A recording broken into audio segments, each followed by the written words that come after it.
Hi everyone, welcome back to Big Bird's Kitchen. Sorry I have been missing for a while, but I have been really busy. So thank you for all the orders and all the food requests. It's been great, so that's why I haven't had time to do this. This week I thought I must do it since you all have been sending me a few requests asking for some new recipes. Okay, so today what we're going to do is, I saw this recipe actually online some time ago, but I have tweaked it a little bit and I've been wanting to make it forever. We're going to make today a cross between a pizza and a chicken parmigiana, okay? So it's actually a chicken parmigiana pizza, right? So there is no, the good news is, there is no carb base in this. The base of the pizza is actually going to be the chicken parmigiana, okay?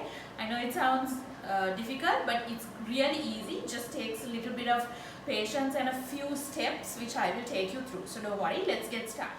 So for the first step, what you'll need for the base, what you will need is, I have 500 grams of minced chicken here. You can even use chicken breast that's cut up, and I've put it straight away into my food processor because we're going to mix it up. I'm going to add a few things to this just so that it binds better. I'm adding some breadcrumbs, some dried Italian herbs, a little bit of paprika, and some salt. So that the base is also flavorful. Alright, now what I'm going to do is, I'm just going to blitz this up and I'll be back. So I've blitzed this up until I got this kind of consistency. I haven't added any egg or anything because you don't want it runny. This kind of thing is what you're looking for. Alright, so I've just lined this with some cling wrap, as you can see, and I'll show you why. Okay, I'm just going to turn this over into the bowl. What I'm going to do is, I'm going to, with my spoon, flatten this out. Why we are doing this in a bowl is that it will give us a nice round pizza-like disc. Okay? Otherwise you can even just do it, but the shape of it holding is fantastic. And what you do is just cover it up.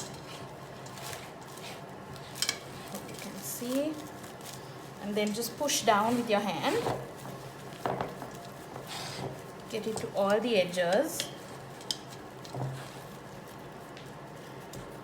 and just flatten it out. What I've done is, I've just grabbed a water glass and I'm going to just coax this to the edges over the cling.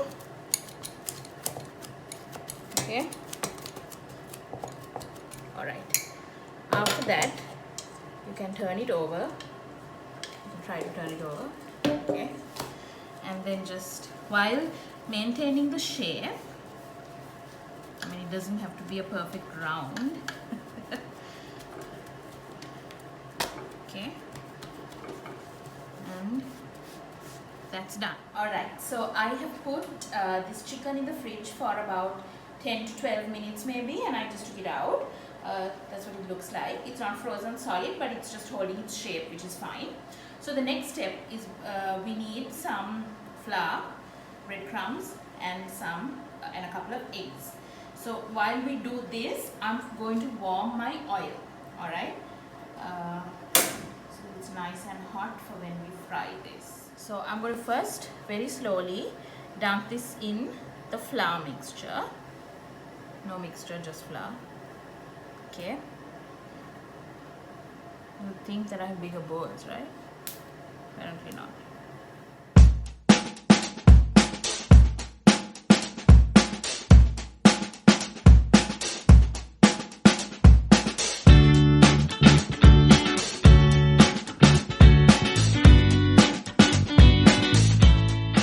Right, so once you've done the breadcrumb, what I'm going to do is, I'm going to slowly move this onto this pan. Careful of your fingers.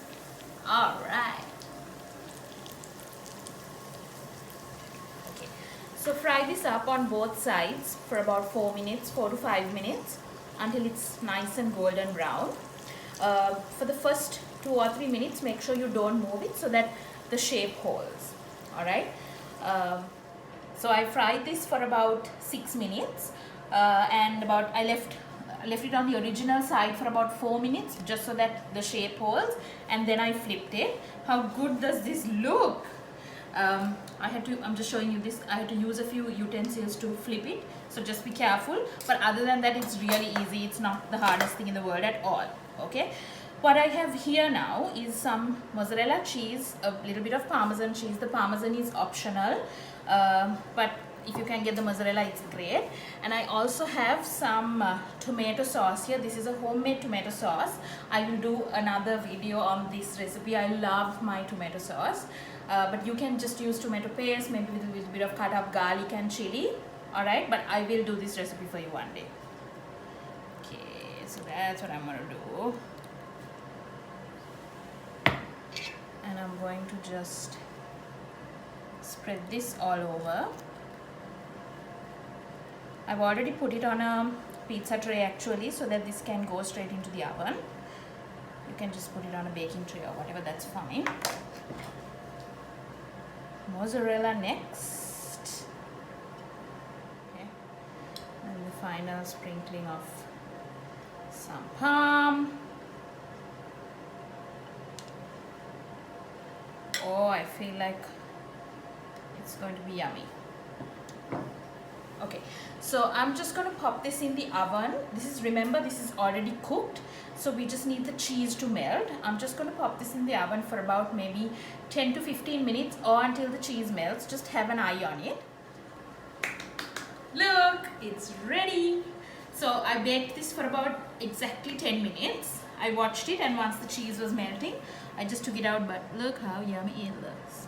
Okay, so I'm just going to decorate this pizza style. Few dried herbs, and I got a lovely basil plant from a friend of mine which is thriving without my intervention.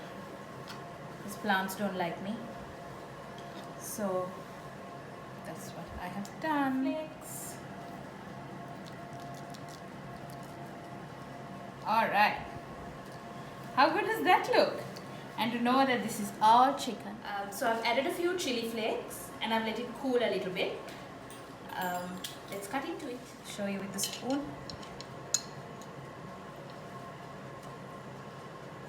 Yum. How yummy does that look? Chicken, tomato and cheese. I'm not going to eat it now because I burned my mouth, but I hope you give it a try. I know it looks a little complicated and you have to do a few things where you have to be a bit careful, but it's absolutely the easiest thing, and I'm sure it's really yummy too. So do give it a try, and please post some pictures and tag me as well. This is a really easy, yummy and like a really interesting hybrid recipe. So try it, I'm sure you'll love it. Alright, so I'll see you hopefully next week with another new recipe. And follow my page and my YouTube channel and share it with your friends, please. And I'll see you next time. Bye.